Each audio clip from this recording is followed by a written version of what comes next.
ఇప్పుడు కూడా ఇచ్చినటువంటి హామీ అమలు కాలేదు కదా సార్. ఏది అమలు కాలేదు? నీకు 15,000 అమౌంట్ అన్నది అమలు కాలేదు. ఒక్కటి అది తప్ప మిగతావన్నీ. సజ్జల రామకృష్ణారెడ్డి మేము పొరపాటున సిపిఎస్కు సంబంధించినటువంటి హామీ ఇచ్చాము, మాది తప్పు, మేము లెంపలేసుకుంటున్నామని చెప్పి ఆ మాట అంటానికి నీకు సిగ్గు లేదా అని చెప్పని అంటాను. ఓట్ల కోసం అనేకమైనటువంటి అబద్ధాలు ఆడితే కొత్త వ్యవస్థను సృష్టించని చెప్తున్నారు గత ప్రభుత్వంలో. సచివాలయ వ్యవస్థను సృష్టించాము, దాదాపు 3 లక్షల మంది ఉద్యోగాలు కల్పించామని చెప్తారు. ఏ 3 లక్షల ఉద్యోగాల? సచివాలయ ఉద్యోగులు కదా సచివాలయ ఉద్యోగాలు. సార్ కూటమి ప్రభుత్వం కూడా మేము అధికారంకి వచ్చిన తర్వాత 1 yearలోనే సిపిఎస్ కాస్త ఓపీఎస్గా మారుస్తామని చెప్పి ఉద్యోగులకు హామీ ఇచ్చారు. దానిలో భాగంగా ఉద్యోగులు రోడ్డు ఎక్కడం జరిగింది. మీరు జాగ్రత్తగా చంద్రబాబు నాయుడు గారి యొక్క ఎలక్షనీరింగ్ స్పీచెస్ చూడండి. ఆయన ఓపీఎస్ అనేటటువంటి మాట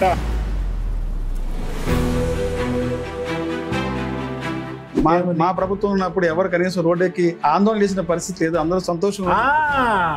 అదే నేను చెప్పేది, రాష్ట్రీకం చేశారు కాబట్టి ఒత్తిడి చేసి మీరు కనుక ఆందోళన చేసినట్లయితే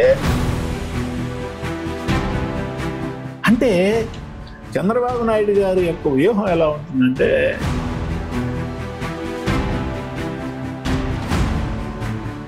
సరే వాహన మిత్ర పేరుతో ఆటో డ్రైవర్లు మోసం చేసింది కూటమి ప్రభుత్వం అని చెప్పి ఆటో డ్రైవర్లు ఆ విధంగా విమర్శించే వాళ్ళు బహుశా వైఎస్ఆర్సీపీ వాళ్ళు అయి ఉంటారు. 15,000 రూపాయలు ప్రకటించిన తర్వాత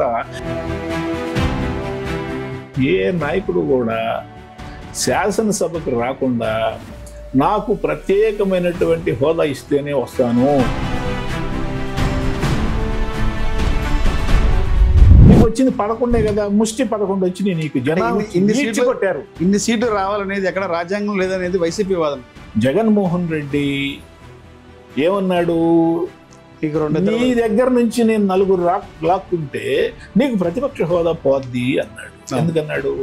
సార్ ఆంధ్రప్రదేశ్ రాష్ట్రంలో ఉన్నటువంటి మెడికల్ కాలేజీలని పీపీపీ మోడల్లో ప్రైవేట్ పరణ చేయడం అనేది మరోసారి చంద్రబాబు నాయుడు గారు తన బినామీలకి కట్టబెడతాననేది వైసీపీ వాదన. వాళ్ళు ఉద్యమం చేసింది కేవలం వాళ్ళ కార్యకర్తలు, జనం ఎవరు కూడాను, సామాన్య జనం ఎవరు కూడాను ఆ ఉద్యమంలో పాల్గొన్నారు. నీకు 5 సంవత్సరాలు సమయం ఇస్తే కేంద్ర ప్రభుత్వం ఇచ్చినటువంటి నిధుల్ని నువ్వు దుర్వినియోగం చేశావు, నువ్వు అవినీతి చేశావు, వాటిని కూడా నువ్వు సక్రమంగా కట్టలా. నువ్వు అన్నటువంటి 17 కాలేజీలు కట్టడానికి 5 సంవత్సరాలు పట్టుద్దా నీకు?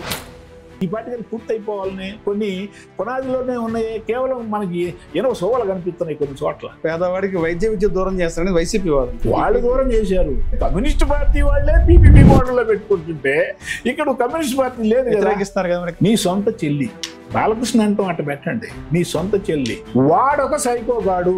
ఎక్కడ డైరెక్ట్ బహిరంగ సభలు ఎక్కడ మాట లేదండి. ఒరే ముండా, ఎవరినంది తెలుసా మీకు? ఎవరినన్నారు అంటే ఎక్కడైతే అసెంబ్లీలో ఆ ఎద ఉన్నాడే కొడాలి నాని ఎన్ని మాటలు మాట్లాడాడు. చంద్రబాబు నాయుడు గారిని పట్టుకొని నువ్వు బతికుంటాం కంటే చావటం మేలు.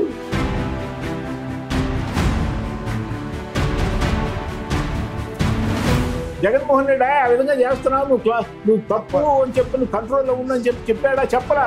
చెప్పటం అట్ట పెట్టి ఇంకా బాగా తిట్టని చెప్పని అంటున్నాడు. ఆయన శాసనసభ సీట్లు కూడా తగ్గించాడు. ఎవరైతే బాగా తిట్టారో వాళ్ళకి అదంటే కండిషన్. 14కి సంబంధించిన ఎవరైతే కూటమి నాయకులు వైసీపీ వాళ్ళని వేధిస్తున్నారో, ప్రజల్ని వేధిస్తున్నారో, ఈ పేర్లన్నీ కూడా డిజిటల్ బుక్ లో నమోదవుతాయి. రేపొద్దున మా అధికారం వచ్చిన తర్వాత ప్రతి వ్యక్తిని కోర్టు ముందు తీసుకొస్తా అంటున్నారు. సప్త సముద్రాలు అవుతున్నా బయట వచ్చినప్పుడు తెచ్చినప్పుడు ఒకవేళ వచ్చాడు అనుకోండి, ఈ రాష్ట్రం సర్వనాశనం అయిపోతుంది.